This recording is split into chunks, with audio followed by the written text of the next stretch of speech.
So we're going to start off this video by just doing some basics in Twine. And for those of you who don't know what Twine is, I'm going to make another video that goes deep into who uses it and why do they use it. But I like Twine. I think it's a great tool. It's all about storytelling.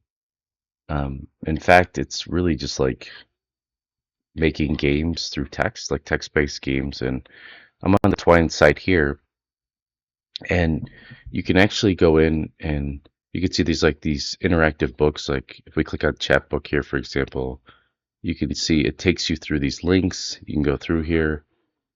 Um, it's just interesting. Like, I would suggest going through and playing through the different examples. What we're going to do is, in this video, is just learn the basics of Twine. So go ahead and go to twinery.org. It's up at the top. I'll also have a link for you in the lesson. And click on Use in your browser. In the future tutorials, we will download the desktop app so you have it, but we'll do the testing and all that stuff in this video in the browser. All right, so after you select the online option, you could see you get this really nice open message. It tells you Twine is an open source tool for storytelling, interactive nonlinear stories, and so on. We could just skip this. But the thing is, even if you feel like you're not a great storyteller or writer, I kind of disagree with that because whenever you told somebody about a dream or a story, you're telling them about an interactive experience, right? You experienced it through, you know, yourself transported to this other world, right? And I really feel like when you create games, you're almost creating the dreams that you want to tell, right? You're creating games that you want to create. Like they're really, you're making a game for yourself. And I think it's important to remember that when you're doing this. So anyway, let's go ahead and click skip here. Now, right now I have 0 stories in here. So we're going to go ahead and start looking at the interface, online interface, and how we could start creating our first story. Now, what I like to do when I'm first teaching people about Twine or about storytelling or whatever is I always post things from like the role-playing game sense. So the first thing I want you to do is let's create a Twine story about just meeting a character. So I'm going to click new here, and I'm going to call this meeting with an alien. And I'm going to go ahead and click create here. And what you start off with is this really nice node-based grid.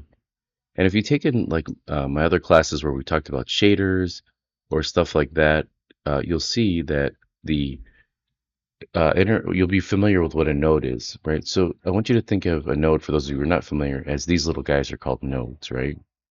Or passages. And each one of these get linked together depending on where you want the story to branch or arc to. Now, what I generally do is I start off by double-clicking this first passage, and up at the top here, you see there's this untitled passage. I want to click on rename here, and I just click or name this start. And this just indicates where does my entire story start. Now, it gives you instructions right here. It says enter the body of the text of your passage here to link to another passage, put 2 square brackets around its name like this. So I don't want you to think about writing the perfect story at first. I just want you to get something down. If you're an artist and you like to draw, you know this because you'll draw with a piece of paper, you'll place another piece of paper, another layer if it's 3D on top, and you'll constantly refine it. And the beauty behind game design or drawing or whatever is you throw something down and you consistently refine it. And it's the same with narrative. So your first attempt shouldn't necessarily be perfect. It doesn't need to be. So my story essentially is about meeting an alien. So for the first line in here, I'm going to say something simple, right? And it doesn't have to be perfect or refined or perfect grammar. I just want to get it down on paper. So I want to say an alien lands on Earth, or an alien spaceship, I'm already refining, lands on Earth. The door opens and exits a small green alien. You can always change the look or whatever. The alien raises his hand and blurps and says, we'll just say hand, raises his hand and says,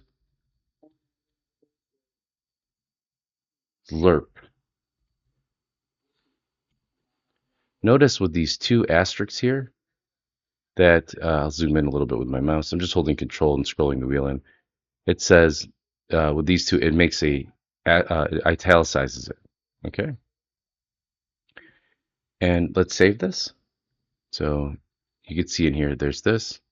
And what we could do is we could just test it from here. So if I click test from here, it'll open this up. You could see an alien spaceship lands on Earth, the door opens. So this is the way we could constantly test it. We have no variables, and we'll get into this stuff later. And this is the fun part about prototyping so quickly. Now remember it said before, you can have two brackets, right? If you want to create a link, right? So the first thing you could say is, is we could just do two sets of brackets here. We can say, like, what is um hi or slurp? Maybe put this in this asterisk too.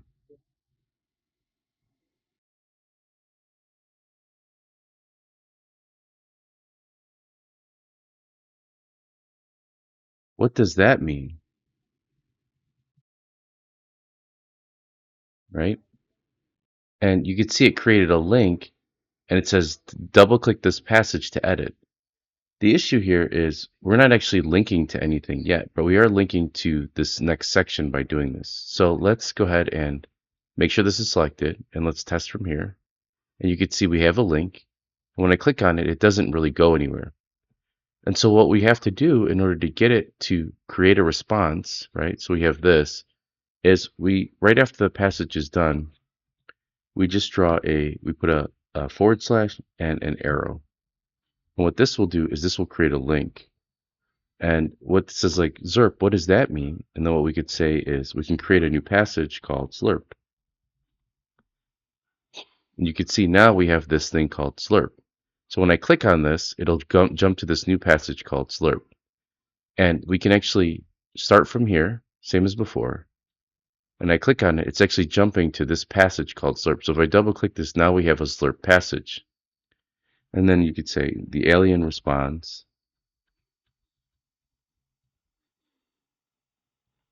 Make sure that this time we actually have quotes in here. I didn't know you speak English.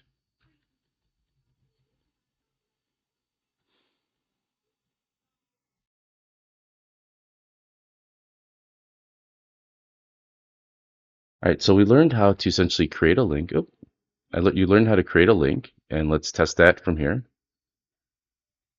The alien responds, I didn't know you know how to speak English. So let's close these out. And it's important to note here, if we go back here, that before the arrow, this is the only words that the player will see, right? And that's why it's important to use these two sets of brackets. And then this arrow creates a jumping point to this slurp here. All right, well, that's kind of cool. But what if we want to, and by the way, I'm just middle clicking to kind of move and center these. Let's see, you can also right click, gives you a little bit more control. All right, so back to here.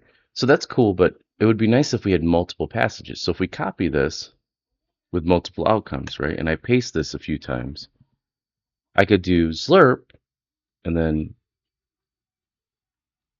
run behind you could say run behind nearby rock or something.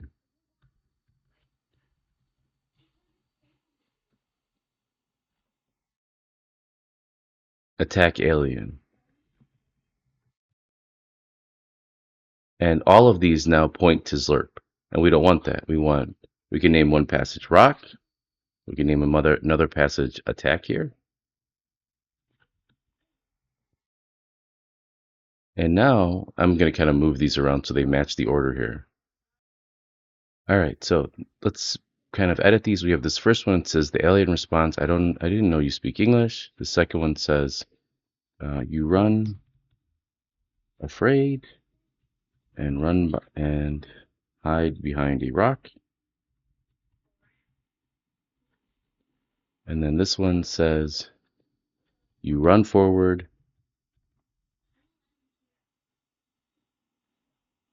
and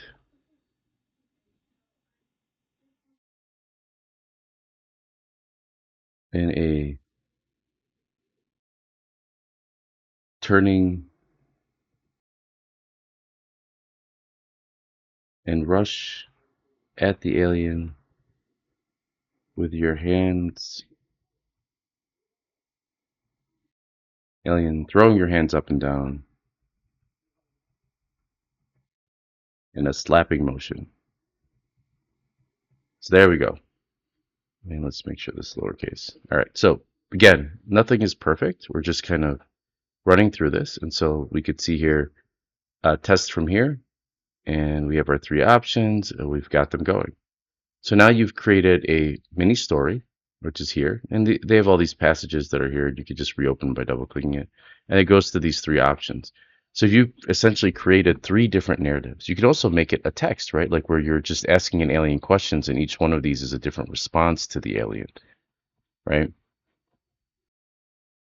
Well, what we could do too is we could further refine our story here, right? So if we go back here and we're like, an alien spaceship lands on Earth, and people are like, well, what's a spaceship? What you can do is in front of the word spaceship here, we can create another link that's more explanatory, right? And above your, it's like you're using your bar here. This is like your bar tool. We can add a link to this line here where it says alien spaceship. So all we have to do is, again, put a set of brackets here, and then put that bar that I just showed you a moment ago in front of the word. And so if we test from here, we can create, you can see here, there's another passage here that's for spaceship, and you could describe what you want the spaceship to look like. So this kind of helps instead of having to put too much dialogue inside of your scene. A shiny object shaped like a hamburger.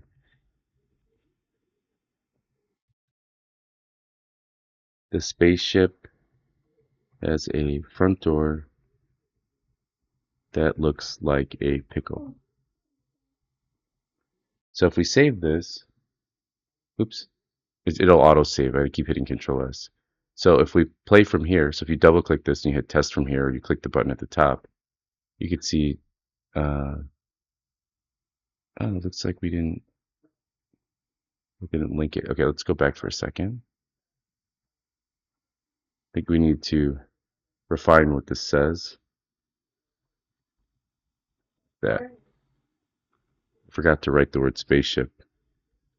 And then this will link to this spaceship here. So now that should work. There we go. So an alien spaceship, click on it, a shiny object shaped like a hamburger. Now we just need to go back.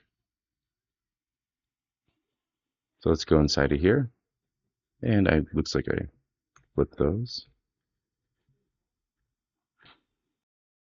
All right, so I kind of typed it out so you didn't have to see me sort of fumble through it. But what we're going to do, what we'd like to do is after they've read the part about the hamburger spaceship, I want to go back here. So what we do is we can click link, go to, and then back. This is what the button's going to say. And then where are we going? History, and then the last one that we went to. And the reason for this is because in the next lessons, we're going to talk about variables and stuff. And so this will take us back from the spaceship back to the start. Let's go ahead and test this out. I'm going to go back to my start here. I'll test from here. And then an alien spaceship. Well, what does that look like? And then you can see we have a back button here. And then you have all of these other options. You run afraid and hide behind a rock. And I think this is a good place to pause to get some water and some coffee. And then we'll come back in the next lesson and keep building on the fundamental Twine skills.